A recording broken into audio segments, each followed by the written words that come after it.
Era de noche cuando la pantalla de un radar ucraniano alertaba de un enjambre de contactos acercándose hacia el radar. En el cielo, una flota de helicópteros militares cargados de paracaidistas rusos se dirigían a toda velocidad en dirección a la unidad antiaérea ucraniana. Y entonces el jefe del batallón de misiles antiaéreos de largo alcance emitió una petición para abrir fuego al Estado Mayor de la Defensa de Ucrania. La respuesta: ordenó no abrir fuego, y el resto de la historia ya la conocéis. Los paracaidistas rusos desembarcaron sin pegar un tiro, aseguraron los aeropuertos y recibieron el apoyo de hombrecillos verdes, que como partisanos prorrusos parecían surgidos de la propia Crimea, hasta que ésta cayó sin apenas oposición del ejército ucraniano, como fruta madura. Y ahora todos sabemos el desastre que aconteció cuando los rusos intentaron este mismo golpe sobre Kiev en febrero de 2024. Todo terminó con un sonoro fracaso. Esta vez, el batallón antiaéreo sí abrió fuego. Pero es en este punto en el que emergen muchas preguntas. ¿Cómo planeaba Rusia sacar adelante sus planes y ocupar un país del tamaño de Ucrania con solo 200.000 soldados? Y sobre todo, ¿cómo adaptó sus planes una vez fracasó la invasión? Y además todos sabíamos que Ucrania estaba preparando un movimiento partisano en la clandestinidad para enfrentarse a los rusos. Entonces, ¿cómo planteaban estos no solo ocupar el territorio, sino enfrentarse a ese movimiento clandestino? Y sobre todo, ¿cómo se han ido adaptando a medida que no han alcanzado esos grandes objetivos militares? ¿Cómo se gestiona la ocupación del territorio ruso fundamentalmente? ¿Qué planes existían antes de la guerra? A esto y a mucho más responderemos a lo largo de este vídeo. Vamos a conocer la guerra en la retaguardia, la guerra contra la insurgencia, contra la guerrilla, contra los partisanos. Un asunto terrible, pero a la vez apasionante de estudiar, cómo con pocos medios intentas controlar a un país. Así que yo soy Yago Rodríguez, bienvenidos a todos los interesados en asuntos militares en español, y ahora ¡comencemos!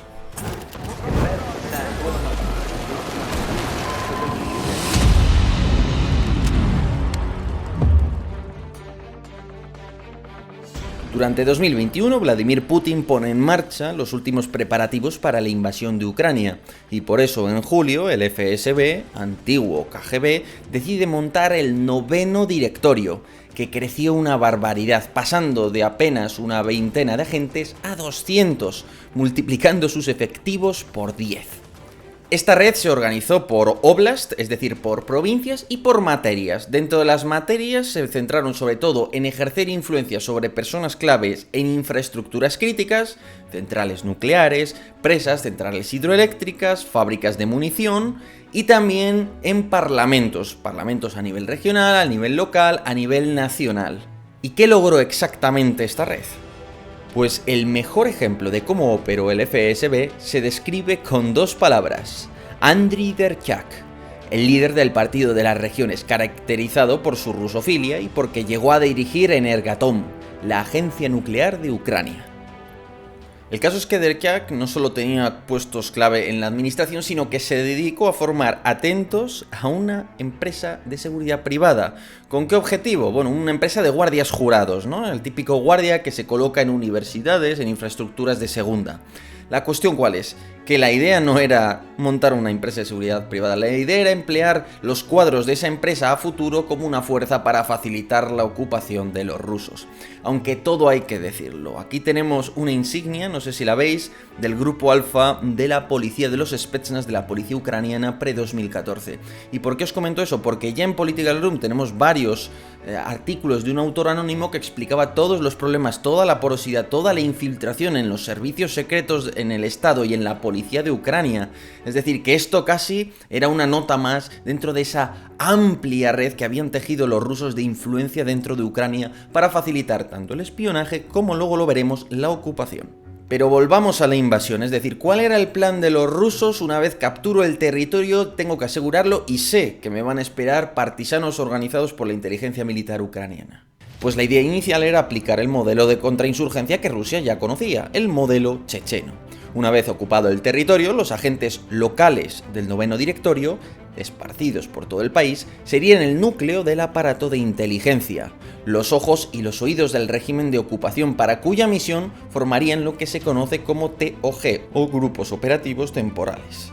Entonces, el núcleo de cada TOG, ¿cuál va a ser? Pues va a ser ese agente del noveno directorio con sus respectivos ayudantes y va a contar con una célula de fusión de inteligencia. Es decir, desde arriba y desde abajo, desde mis subalternos y desde el alto mando me va a llegar información. Y me va a llegar no solo del propio FSB, sino que también, por ejemplo, de las Fuerzas Armadas. De hecho, va a haber un representante de la contrainteligencia militar y otro de la contrainteligencia del FSB en todas las células. Y además puede haber personal adicional. Si en esa provincia, por lo que sea, hay unidades de Spetsnaz, de fuerzas especiales, llevando a cabo misiones de reconocimiento, de acción directa, de búsqueda de cachés de armas escondidos, pues también pueden incluirse en esas reuniones para ir conjuntando toda esa información. Pero quizás os estéis preguntando, claro, una cosa es que estén manejando la información dentro de la provincia y otra es qué hacen con esa información, porque ¿cómo logro que ese TOG tenga capacidad efectiva y tenga un brazo ejecutor? ¿Cómo logro que haga cosas reales, intervenciones? Pues para eso tiene a su disposición a un ejército de milicias rusas que le hacen el trabajo sucio. Unidades pobres, mal equipadas y de baja calidad, pero suficientes para acorralar a un puñado de guerrilleros y amedrentar a los civiles. De hecho, el perfil más típico de una unidad de milicias rusas es un soldado con poco adiestramiento, mal equipamiento, un simple fusil AK-74 con algo de munición, una radio china Baofeng que ni siquiera tiene ningún tipo de protección, emite en abierto y algún tipo de vehículo blindado en el mejor de los casos. En todo caso, la reina de las milicias es, sin duda, la Rosguardia, la Guardia Rusa. Una fuerza mal armada y entrenada, pero que sirve para infundir respeto en los civiles, acordonar zonas, establecer retenes y mantener el orden público. Ahora bien, si fuera necesario acceder a una casa en una misión de acción directa, el típico asalto, es decir, una misión más quirúrgica donde además tengo que capturar vivo a alguien o capturar unos ordenadores o lo que fuere, ahí ya sí se utilizarían a las fuerzas especiales, a los Spetsnaz, que podrían ser tanto del ejército como de la policía. Finalmente, también buscaban aplicar tácticas agresivas de contraguerrilla o de intimidación a la población, para lo que recurrían a milicias de todo tipo, incluidas las famosas y temibles tropas chechenas de Kadyrov. Eso sí, todo el mundo sabía que los ucranianos no se iban a quedar de brazos cruzados. Efectivamente, desde 2014 todo el mundo sabía que los ucranianos estaban preparando una red durmiente de agentes destinados a preparar toda clase de sabotajes con explosivos y armamento ligero en la retaguardia rusa. Por tanto, aquí venía la gran pregunta. ¿Cómo se podía llegar a eliminar esa red durmiente establecida por la inteligencia militar ucraniana? Y sobre todo, ¿cómo se podía eliminar esa red a la vez que tenías que tomar el control a fuerza bruta de todos los servicios y elementos del territorio para gestionar ese territorio de cara a la población? Pues para empezar, el ejército ruso tenía órdenes de asegurar numerosos edificios administrativos, bases de datos, instalaciones y archivos de absolutamente todo, desde el Ministerio de Hacienda hasta los servicios de salud, pasando por el sistema de escuelas e institutos o la red eléctrica y de aguas. Mientras tanto, también debían ocupar, y de hecho ocuparon, las comisarías de policía o las estaciones de bomberos, que se usaron como centros de detención e interrogatorio, por decirlo suavemente. Es decir, ellos llegan, se apoderan de todos esos elementos de los servicios de las infraestructuras públicas locales. ¿Y qué más van a hacer? Van a tirar de su red de colaboracionistas locales, gente que ya detectó la inteligencia, gente que lleva tiempo percibiendo algo de dinero de esas redes creadas por el noveno directorio, gente que se muestra simpatizante, en fin, gente que es de partidos filorrusos. ¿Con qué objeto? Que te den la información granular, detallada de la zona. Es decir, el que conoce sabe qué vecino es militar, qué vecino no es militar, qué vecino puede estar en inteligencia, qué vecino era de un partido nacionalista. Ese nivel micro, por así decirlo. Mientras se tejía el colaboracionismo social dentro de Ucrania, los rusos también aplicaron medidas policiales agresivas. Básicamente, hacían registros aleatorios en las moradas de la población local. Y este tipo de registros tenían un doble propósito. En primer lugar, buscaban atemorizar a la población local, que vieran que estaba ahí Rusia y que estaba ahí para quedarse, que ese territorio ya estaba ocupado y anexionado, y que vieran que el ruso, vamos a decirlo así, podía entrar hasta tu casa. Por tanto, le tenías que tener mucho respeto. Segundo elemento, muy importante, lo que buscaban era obtener también información. Tú entras a una casa, ves medallas o condecoraciones militares, ves fotos del servicio militar, ves cualquier tipo de efecto indicativo de que estás ante un nacionalista ucraniano, alguien que pertenece a los servicios de seguridad del Estado, y a partir de ahí puedes tirar del hilo si es una persona que puede estar relacionada con el movimiento partisano ucraniano o simplemente una persona a la que puedes presionar porque ha pertenecido a esos servicios y le puedes pedir información.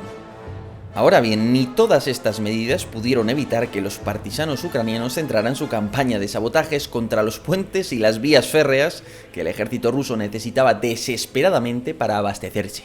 Os diré más, la actividad partisana llegó a ser tan intensa que los rusos recuperaron el uso de trenes blindados para hacer reconocimientos ferroviarios, mantener la seguridad de las vías y reaccionar a potenciales emboscadas.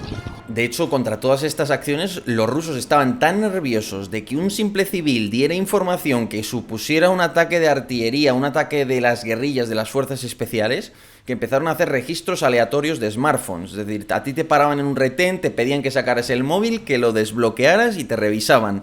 Lo que a la vez era una puerta abierta a los abusos. ¿Por qué? Porque obviamente quien esté de verdad dando inteligencia a un servicio secreto ucraniano se va a cuidar de borrar y de dejar ningún rastro. En cambio, el que le haya hecho una foto a un convoy ruso que pasaba, aunque la haya compartido, pues como no tiene conciencia de estar cometiendo un crimen o algo así, igual no la borra. Por tanto, como digo, esto era una auténtica invitación a abusos sobre la población civil.